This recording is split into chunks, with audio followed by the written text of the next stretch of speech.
Magandang mga tanawin at mayaman pa ang kultura. Walang duda, masarap manirahan sa Pilipinas. Maski nga ang mga dayuhan dito sa ating bansa pinipiling magretiro. Sa katunayan, isa ang Pilipinas ay tinuturing na World's Top Retirement Havens ayon sa isang international magazine. Si Marisol Abduraman on assignment. 18 taon nang naninirahan sa Pilipinas si Shiga Kizutami, isang Japanese national. Sa edad na 66, tuloy pa rin siya sa kanyang trabaho bilang marketer o ang tagahikayat ng mga kababayan niyang Japanese na manirahan sa Pilipinas.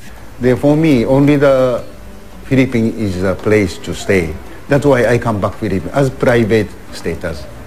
Sa kagustuhang baguhin ang negatibo raw na pagtingin ng ilan niyang kababayan sa ating bansa, ipinakita niya ang mga gandang katangian ng Pilipinas sa librong siya mismo ang may akda.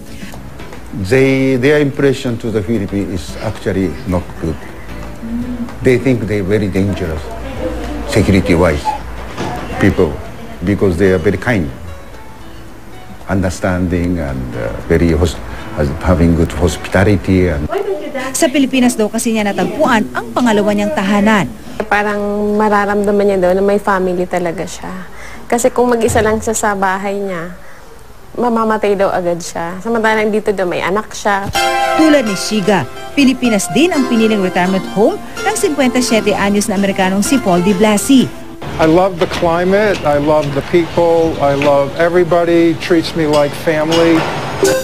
Dahil sa pagkabighani niya sa ating bayan, napagdesisyon niya niyang dito na rin ipagpatuloy ang kanyang doctorate degree sa kursong Business Administration. So I decided to come here now and study for my doctorate degree and either teach or get some other position here rather than waiting till I turn 65. Tila dumarami nga ang mga dayuhang katulad ni Shiga at Paul na nagre-retiro sa Pilipinas. Sa tala ng Philippine Retirement Authority, mula 2010, patuloy ang pagtaas ng bilang ng mga nag-a-apply ng Special Resident Retirees Visa o SRRV, isang special non-immigrant visa para sa mga dayuhang gustong magretiro at manirahan sa Pilipinas.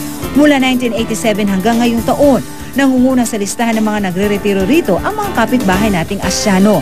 Patok daw kasi sa panlasa ng mga banyaga ang kulturang Pinoy, klima at magagandang tanawin sa bansa. Idagdag pa riyan ang mababang cost of living sa Pilipinas. Well, malaking bagay talaga yung affordability. Kasi pag sa Pilipinas sila, humahaba yung PC nila. Madaming bagay sa bayan natin, we find it very inexpensive.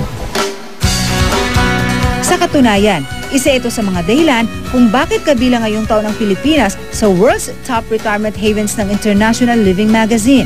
Dahil diyan, sinisikap daw ng ating gobyerno na matagdagan pa ang mga benepisyong ibinibigay sa foreign retirees. Dahil isa ang retirement industry na nagdadala ng kita sa bansa. Pinag-iisipan ngayon ng gobyerno, katuwang ang ilang pribadong institusyon ang pagtatayo ng nursing homes at assisted living facilities gaya sa ibang bansa. Sa service excellence ng Pinoy, kilala globally. Kasi right now, ang sistema natin for taking care of old people, nakalagak sa sa pamilya. Yung paggalang ng sa matanda, sana malagay natin sa institutional basis. Salamat sa ating mga likas na yaman at sa pagiging likas na mapagmalasakit ng mga Pilipino dahil maging ang mga dayuhan, itinuturing na tahanan ang ating bayan. Marisol Abduraman, GMA News.